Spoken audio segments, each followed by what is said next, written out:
Elle avait tout pour elle. Une vie confortable, une carrière brillante et des projets plein la tête pour repartir à zéro dans un nouveau pays. Mais un jour, Anna Maria Knežević Henao disparaît mystérieusement, laissant derrière elle des questions troublantes et des images de vidéosurveillance qui le sont tout autant. Que s'est-il passé ce soir-là? À quoi est-ce réellement lié? À sa vie en Espagne ou aux fantômes de son passé? C'est ce qu'on va découvrir tous ensemble aujourd'hui.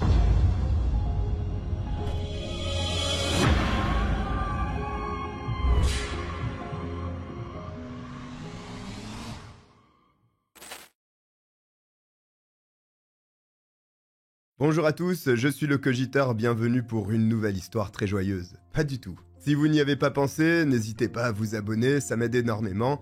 C'est parti. Quand une personne nous est très proche, on n'a parfois même pas besoin d'entendre sa voix pour connaître son état d'esprit. À la simple lecture de ses messages, on peut, par exemple, comprendre que quelque chose ne va pas. Que ce soit des tournures de phrases différentes, ou des mots qui ne sont pas utilisés habituellement.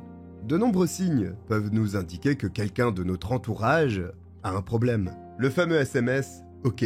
C'est cette étrange intuition qui frappe justement Sana Ramo quand elle reçoit 2 SMS de la part de sa meilleure amie, le 3 février 2024, vers 14h. Ces messages, c'est Anna Maria Knežević Henao qui les lui a envoyés. Cette pétillante colombienne de 40 ans, qui réside à Madrid depuis le mois de décembre 2023, vient visiblement d'y faire une rencontre très spéciale. Dans les messages en question, Anna révèle qu'elle a fait connaissance avec un homme dans la rue et qu'ils ont immédiatement eu une très intense connexion. Un lien si fort qu'elle a décidé d'aller passer quelques jours avec lui dans sa maison de vacances, qui se trouve à 2 heures de route de Madrid. Anna précise également à Sana qu'une fois qu'elle sera sur place, la couverture réseau sera probablement mauvaise et qu'elle l'appellera à son retour. Jusque-là, aucun problème. C'est une femme active qui aime voyager. De plus, elle est totalement libre vu qu'elle est séparée et en passe d'être officiellement divorcée. Après tout, s'il s'avère que tout le monde n'en a pas au cours de sa vie, les coups de foudre n'existent pas que dans les films et peuvent être réels. Alors, pourquoi pas? Mais attention, cet amour, vous pourriez le payer très très cher, comme moi avec le PSG. D'aucuns diraient sans doute que ce n'est pas très prudent de partir en séjour avec une personne que l'on vient tout juste de croiser. Et Anna serait sûrement du même avis. Tous ceux qui la connaissent le savent. C'est une femme prudente et rationnelle qui n'est absolument pas du genre à prendre des risques inconsidérés ou à se laisser guider par ses émotions. Ce brusque changement de comportement pousse Sana à se questionner. D'autant plus qu'en temps normal, Anna ne formule pas du tout ses messages comme elle vient de le faire. Les derniers qu'elle a envoyés sont écrits dans un curieux mélange d'anglais et d'espagnol, ce qui n'a aucun sens, parce qu'elle maîtrise parfaitement chacune de ces langues. En effet, si Anna est née en Colombie, elle a émigré aux États-Unis à l'âge de 22 ans, et a même été naturalisée américaine des années auparavant. En fonction de leur destinataire, elle rédige donc ses messages, soit en anglais, soit en espagnol, mais jamais dans un mix des deux. Une combinaison d'éléments assez inhabituelle pour inquiéter Sana. Pour autant, elle ne s'alarme pas dans l'instant. Simplement parce que, la veille au soir, elle a parlé avec Anna, de vive voix, si on peut dire cela comme ça. Les deux femmes ne se sont pas appelées directement, mais le 2 février 2024, à partir de 20h30, elles se sont envoyées des messages audio pendant plus d'1 heure. Durant cet échange, Anna lui a confié que tout allait pour le mieux pour elle. Elle a affirmé, entre autres, qu'elle se sentait vraiment très bien en Espagne, au point d'avoir pris la décision de s'y installer durablement. Anna a même précisé qu'elle avait prévu d'aller voir une amie à Barcelone le 5 février, parce qu'elle devait partir en excursion avec elle. Après tout cela, la discussion virtuelle s'est terminée sur une note on ne peut plus positive. Il se trouve que Sana, restée aux États-Unis, doit elle aussi rendre visite à sa meilleure amie le 8 février. Une date qu'elles attendent toutes les deux avec impatience. Des nouvelles très réjouissantes donc, à l'opposé de ce qui est susceptible de générer une quelconque inquiétude. Toutefois, le 3 février, après avoir reçu ces messages, Sana tente de contacter Anna de multiples fois, mais elle ne répond pas. Ensuite, les étranges événements semblent se succéder, parce que une autre des proches de la quadragénaire reçoit les mêmes mots de sa part, et ce, seulement quelques heures après Sana. Enfin, les mêmes messages, à une différence près. Ceux-ci sont écrits uniquement en espagnol. Et une fois encore, leur formulation ne ressemble en rien à celle normalement employée par Anna. Pour être clair, on dirait un texte traduit depuis une autre langue à l'aide d'un outil automatique, puis envoyé tel quel. Ce qui convainc définitivement les amis d'Anna qu'elle a peut-être un problème, c'est le fait qu'elle fasse faux bond à une personne avec qui elle allait s'associer professionnellement. Anna est en Espagne depuis moins de 2 mois, et elle réside dans une location vouée à n'être que temporaire. Néanmoins, comme elle l'a dit à Sana, elle souhaite à présent poser réellement ses valises dans le pays, et s'est mise à la recherche d'un logement permanent. Mais qui dit déménagement, dit aussi nouvel emploi. Dans ce domaine, Anna est particulièrement proactive, donc elle a très vite eu des idées de projet qu'elle a mûrement réfléchies, et qu'elle tient à voir se réaliser. Elle prévoit dans un premier temps d'organiser une série d'ateliers consacrés à l'autonomisation des femmes, avec l'une de ses amies colombiennes. Sa future associée est d'ailleurs supposée venir chez elle à la mi-mars, et y rester un mois entier, le temps que tout puisse être correctement mis sur pied. Mais avant que leur plan en commun ne devienne concret, les 2 amis devaient s'appeler pour en parler le 3 février, sans faute. Un rendez-vous téléphonique qu'Anna n'honore pas, et ce, sans aucune justification, ce qui, une nouvelle fois, est à l'opposé de tout ce qu'elle est, à savoir une femme très sérieuse qui respecte toujours ses engagements. Si on ajoute à tout cela le fait qu'elle n'a répondu à absolument personne le 3 février, on peut comprendre l'inquiétude de ses proches. En conséquence, ce jour-là, Sana contacte les pompiers de Madrid pour faire un signalement. C'est dès le lendemain que ces derniers se présentent chez Anna pour vérifier que tout va bien. Mais ils trouvent porte close. Elle n'est pas chez elle. C'est donc par force qu'ils doivent entrer dans l'appartement. Malheureusement, ce qu'ils y découvrent soulève plus de questions que cela n'apporte de réponses. Le 4 février, les pompiers forcent donc l'entrée de l'appartement d'Anna. Ils découvrent que tout ce qu'on emmène normalement quand on part en vacances ne s'y trouve pas. Que ce soit les papiers d'Anna, son téléphone, son ordinateur portable ou même ses chargeurs. Tout semble avoir été emporté, comme si elle était effectivement partie pour un moment, tel qu'elle l'affirmait dans ses derniers messages. De plus, tout est en ordre dans l'appartement. Il n'y a aucune trace de lutte. Et à en juger par l'état de la porte, personne n'y avait pénétré par effraction avant l'arrivée des pompiers. Concernant les fenêtres, étant donné qu'Anna habite au 6e étage, il est facile d'en conclure directement que personne n'est passé par là. Les pompiers repartent donc sans aucune réponse à apporter à ses proches. Pour eux, tout indique qu'elle va refaire surface dans quelques jours, comme elle l'a dit, et qu'elle est très probablement chez l'homme dont elle a fait mention. Après tout, elle avait également prévenu qu'elle risquait de ne pas avoir de réseau à l'endroit où elle allait. Mais pour ses amis, comme pour sa famille, tout cela ne tient pas la route une seconde. Ils ne mordent pas à l'hameçon. Anna avait une multitude de choses prévues dans les jours suivants. Des choses importantes qu'elle n'aurait jamais annulées sans prévenir. Surtout pour partir en escapade avec un inconnu. Cela n'a aucun sens. Et devant une absence totale de nouvelles qui se prolonge, son frère, Juan, décide de signaler sa disparition aux autorités américaines, cette fois-ci. Le 7 février, il se rend au poste de police de Fort Lauderdale, en Floride, ville où résidait Anna, avant qu'elle ne parte pour Madrid près de 2 mois auparavant. Après cela, les forces de l'ordre américaines se mettent sans tarder en rapport avec la police espagnole, afin qu'une enquête soit ouverte. Alors que les investigations visant à retrouver Anna débutent à peine, des milliers d'avis de recherche sont mis en circulation partout dans le pays. Qu'ils soient imprimés sur papier, affichés sur internet ou même brièvement montrés sur les écrans des distributeurs automatiques de billets, toute l'Espagne voit son visage. Les enquêteurs, eux, se rendent rapidement dans l'immeuble où réside l'américano-colombienne. Étant donné que rien de suspect n'a été découvert dans l'appartement d'Anna, ils demandent à pouvoir visionner les enregistrements de vidéosurveillance des caméras placées dans les parties communes. Et ils remarquent très vite plusieurs choses qui ne laissent rien présager de bon. Sur les images, datées du 2 février, on peut voir Anna rentrer chez elle, à 14h20, mais pas en ressortir. Le même jour, à 21h27, un homme portant un casque de moto a visiblement profité du fait que des gens quittent le bâtiment pour pouvoir y pénétrer. Une fois à l'intérieur, il se saisit d'une bombe de peinture noire et en recouvre la lentille de la caméra qui le filme. Toutefois, étant donné qu'il l'a fait à la hâte, l'objectif n'a pas été totalement obscurci. La visibilité est encore assez bonne pour qu'on puisse apercevoir l'individu s'appliquer à coller du ruban adhésif sur la serrure de la porte d'entrée de l'immeuble. Il est logique de penser qu'il l'a fait dans le seul but d'en empêcher la fermeture. afin de pouvoir l'ouvrir sans difficulté par après. Un stratagème qui apparaît effectivement lui avoir servi. L'homme est vu à nouveau à 22h30, soit à peu près 1 heure plus tard. À ce moment-là, il sort de l'ascenseur avec ce qui semble être une imposante valise de voyage. Anna, quant à elle, n'a plus été aperçue quittant son appartement dans les jours suivants, ce qui exclut, de fait, une simple absence volontaire. La piste criminelle est à présent privilégiée.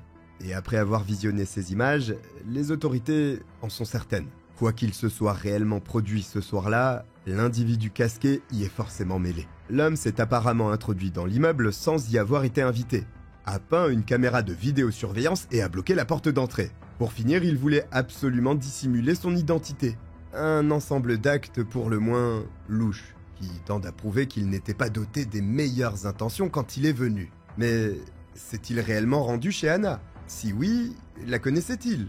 Ou s'agissait-il d'un criminel opportuniste qui avait repéré qu'une jolie femme résidait seule à cet endroit? Que s'est-il passé dans l'appartement d'Anna le soir du 2 février? Et surtout, où est-elle? Beaucoup de questions restent en suspens. La quadragénaire semble s'être tout simplement évaporée. Et ce ne sont pas ses voisins qui peuvent aider la police à trouver des réponses. Anna n'était là que depuis peu de temps.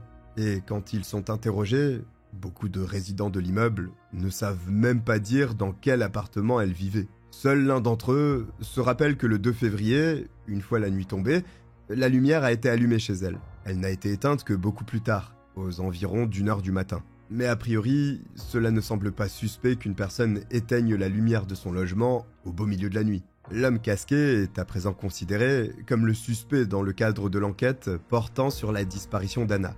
Mais pour le retrouver, les enquêteurs espagnols ont peu de pistes. Simplement, comme souvent, ce sont les questions les plus simples qui permettent d'en obtenir une. Qui aurait pu vouloir que quelque chose arrive à la victime? À qui aurait pu profiter un éventuel crime dans ce cas précis? Comme on le sait, dans ce genre d'affaires, il est beaucoup plus fréquent que le coupable soit un proche, plutôt qu'un illustre inconnu. C'est pourquoi les autorités américaines vont passer en revue toutes les relations d'Anna, dans l'espoir de pouvoir aiguiller la police de Madrid, et ils ne vont pas être déçus. En interrogeant ses amis et sa famille, les forces de l'ordre apprennent qu'elle avait effectivement des rapports on ne peut plus tendus avec une personne de son entourage. Quelqu'un qui avait vraiment tout à gagner à la voir disparaître. Les autorités américaines, en coopération avec la police espagnole, viennent de découvrir qu'Anna entretenait des relations très conflictuelles avec quelqu'un. Vous l'avez peut-être déjà compris en voyant les photos. Avant de se volatiliser, la quadragénaire avait un train de vie assez confortable. Elle voyageait beaucoup, avait de beaux vêtements, et seuls les gens aisés peuvent louer un appartement dans l'immeuble où elle avait pris ses quartiers à Madrid. Et là, je ne vous mentionne même pas ce qu'elle a laissé derrière elle en quittant les États-Unis, parce qu'elle avait également une maison plutôt sympathique à Fort Lauderdale. Anna était aussi propriétaire de plusieurs autres biens immobiliers de la ville. C'est un fait, elle avait les moyens. Mais cet argent, elle ne l'a pas volé. Il ne s'agit pas non plus du fruit d'un quelconque héritage, parce qu'elle n'est pas issue d'une famille fortunée. La quadragénaire était une femme d'affaires aguerrie, qui a réussi parce qu'elle a travaillé dur.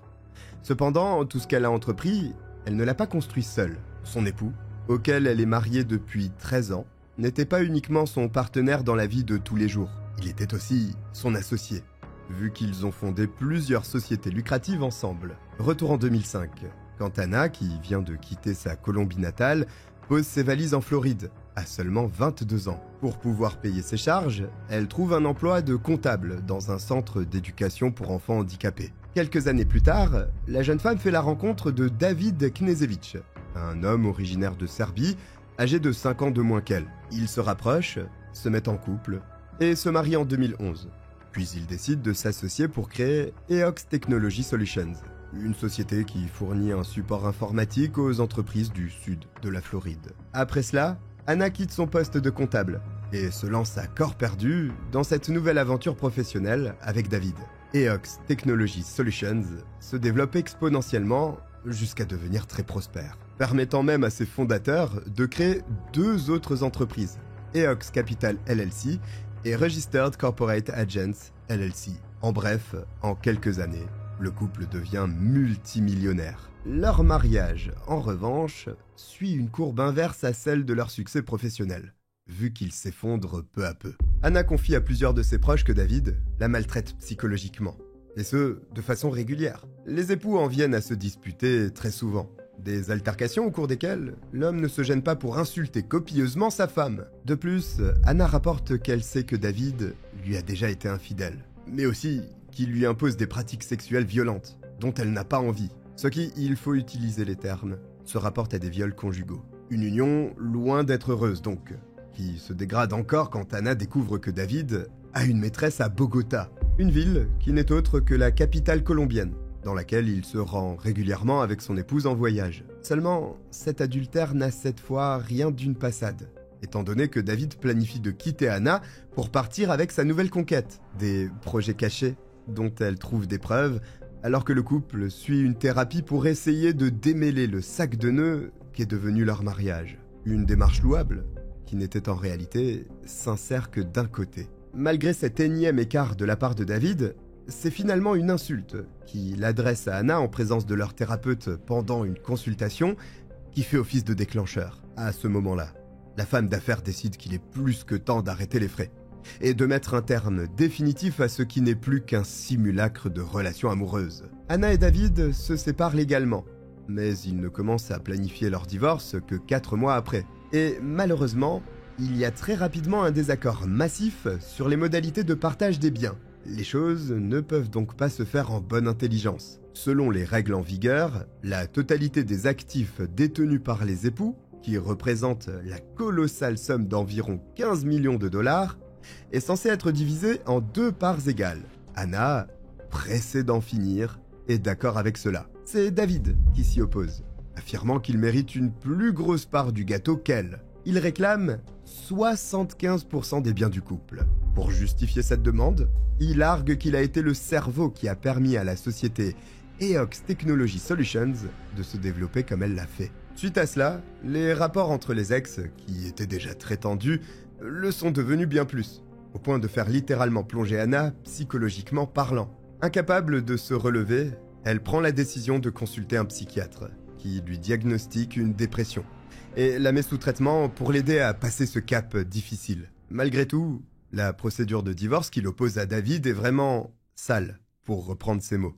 Si bien qu'elle peine toujours à remonter la pente. Anna choisit alors de partir en voyage, pensant que changer d'air ne peut lui faire que le plus grand bien. C'est pour cette raison que le 26 décembre 2023, elle s'envole pour Madrid, sans même savoir combien de temps elle va y rester. Mais comme je vous le disais plus tôt, elle a finalement eu un véritable coup de cœur pour l'Espagne, et décide de s'y installer. Pour résumer, juste avant sa disparition, Anna faisait de son mieux pour aller de l'avant. Elle était en pleine transition, occupée à se recentrer sur elle-même, tout en multipliant les démarches nécessaires pour pouvoir prendre ce nouveau départ tant espéré. Anna avait aussi apparemment pour objectif de tisser des liens dans ce pays, dont elle avait encore tout à découvrir.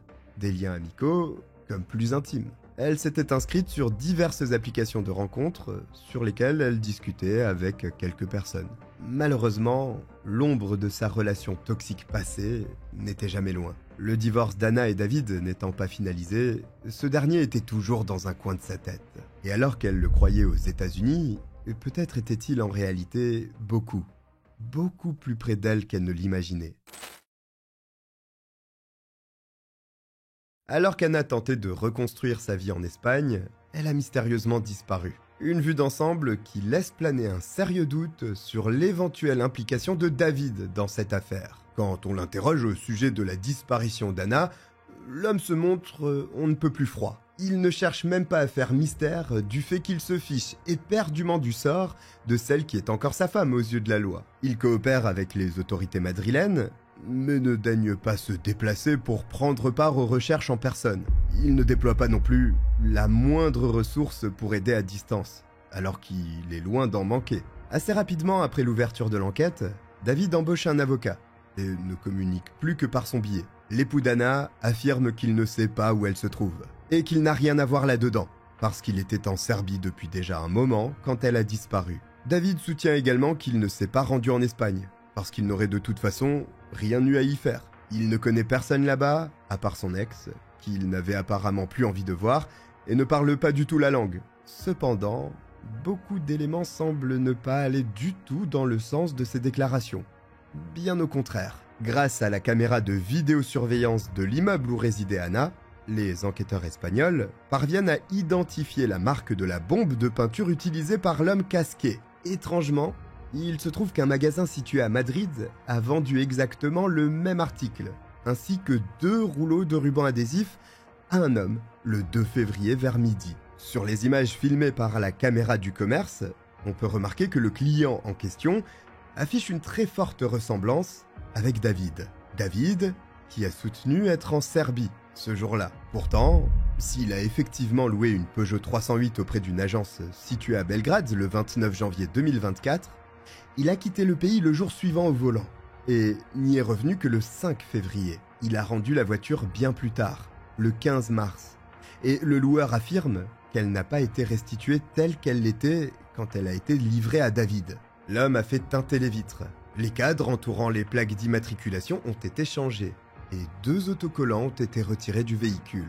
Durant sa période de location, la Peugeot 308 a parcouru 7677 km, ce qui aurait été plus qu'assez pour que David puisse se rendre en Espagne et revienne en Serbie. En effet, quelques 2595 km séparent Belgrade de Madrid. Histoire d'enfoncer le clou, il s'avère que, pendant la semaine durant laquelle David a quitté la Serbie, un curieux signalement a été fait en Espagne. Une personne a contacté les autorités pour leur dire que ces 2 plaques d'immatriculation lui avaient été dérobées. En découvrant cet amas de coïncidences troublantes, les policiers mènent des recherches et parviennent à localiser la voiture sur laquelle avaient été placées les plaques volées. Elle a, entre autres, été repérée aux alentours du numéro 65 de la rue Francisco Silvela, adresse de l'immeuble où se trouve l'appartement d'Ana. Et ce n'était pas n'importe quelle voiture.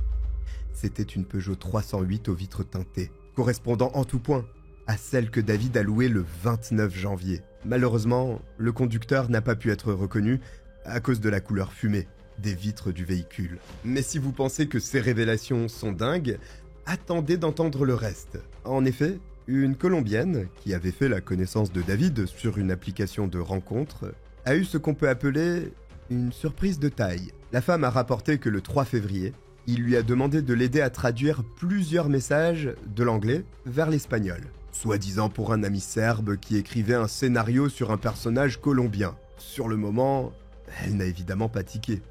Mais quand elle a parlé de David à sa mère, cette dernière a cherché son pseudonyme sur Google.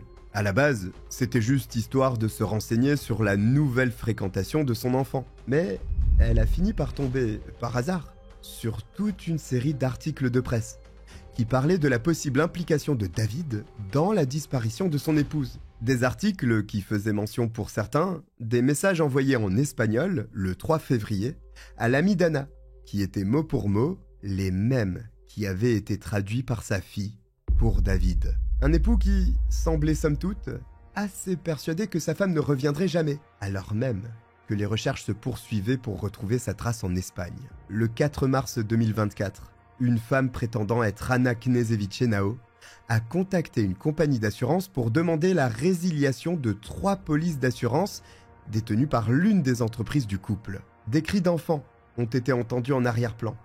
Preuve supplémentaire que l'appelante n'était pas celle qu'elle disait être. Ana n'avait pas d'enfant. Il y a fort à parier que cette femme n'était autre qu'une employée de l'une des sociétés, parce que l'une d'elles a signalé aux autorités qu'en fin de mois suivant, le 24 avril, David lui a demandé de se faire passer pour son épouse au téléphone. Il l'a chargée d'ouvrir un nouveau compte bancaire en son nom et lui a fourni son numéro de sécurité sociale à titre de preuve. La salariée, extrêmement mal à l'aise à cette idée, en a fait part à son patron, qui lui a répondu que c'était une formalité nécessaire pour que les équipes puissent percevoir leur salaire. David a ensuite ajouté qu'il ne pouvait pas le faire lui-même, à cause de sa voix masculine. 3 mois après sa disparition, Ana demeure totalement introuvable. Le 4 mai 2024, l'intense enquête menée conjointement par le Bureau des attachés de l'intérieur de Belgrade, le FBI en Floride, ainsi que les polices colombiennes et espagnoles, n'a pas permis de la localiser. En revanche, les indices qui portent à croire que David est probablement impliqué dans l'affaire sont légion. C'est donc ce jour-là que l'homme de 36 ans est arrêté à l'aéroport international de Miami. puis placé en détention. Selon une plainte déposée la veille, dans le sud de la Floride, David est accusé de l'enlèvement de sa femme par les agents fédéraux. Quelques mois plus tard, en novembre, les charges qui pèsent contre lui évoluent. Il est à présent mis en examen pour enlèvement et violence conjugale à l'étranger ayant entraîné la mort, ainsi que pour le meurtre d'une ressortissante américaine. Son procès était prévu en février 2025, mais les procédures judiciaires étant ce qu'elles sont, il a été repoussé. Quoi qu'il en soit, à l'heure où je tourne cette vidéo, il n'a pas encore eu lieu. David plaide non coupable, mais il risque tout de même la prison à perpétuité, la peine de mort ayant été écartée par les procureurs. Le terme meurtre est officiellement posé, celui que les proches d'Anna redoutaient tant, tout en sachant depuis le départ qu'elle n'aurait jamais disparu de son plein gré. Cependant, si David l'a réellement tuée le 2 février 2024, comment s'y est-il pris pour le faire en ne laissant aucune trace dans l'appartement? Et qu'a-t-il fait de son corps? Le FBI a sa propre théorie à ce sujet, et elle est on ne peut plus glaçante. Les enquêteurs pensent que la dépouille d'Anna se trouvait dans la grosse valise avec laquelle l'homme casqué a quitté l'immeuble ce soir-là. Il est important de savoir que la victime était très mince et qu'elle ne mesurait qu'1,45 m, ce qui rend cette éventualité assez plausible. Il a pu simplement l'étrangler et fourrer son corps dedans. Un démembrement est exclu, parce que des traces auraient été découvertes dans l'appartement. C'est presque certain. Et si David est parvenu à placer le corps d'Anna dans la valise, maintenant, reste à savoir où il s'est rendu pour en disposer ensuite. En août 2024, le FBI a rejoint les autorités espagnoles et italiennes pour faire des recherches dans les bois situés au nord de la ville de Vicenza, en Italie. Ils s'y sont rendus parce qu'une alerte GPS, présente sur la Peugeot 308, louée par David, suggérait qu'il y avait fait un détour lors de son voyage retour d'Espagne vers la Serbie. Cependant, cela n'a donné aucun résultat. Et à ce jour, les restes d'Anna n'ont pas été découverts. Espérons que le procès à venir permettra d'apporter des éclaircissements sur le déroulé de ces tragiques événements. Parce que David Knežević n'a pas l'intention de faire d'aveu. Voici pour cette histoire très actuelle. Si vous êtes arrivé jusqu'au bout, écrivez « mariage » en commentaire. Si vous n'êtes toujours pas abonné, n'hésitez pas à le faire. Je vous remercie de m'avoir regardé et je vous dis à très vite. Bye.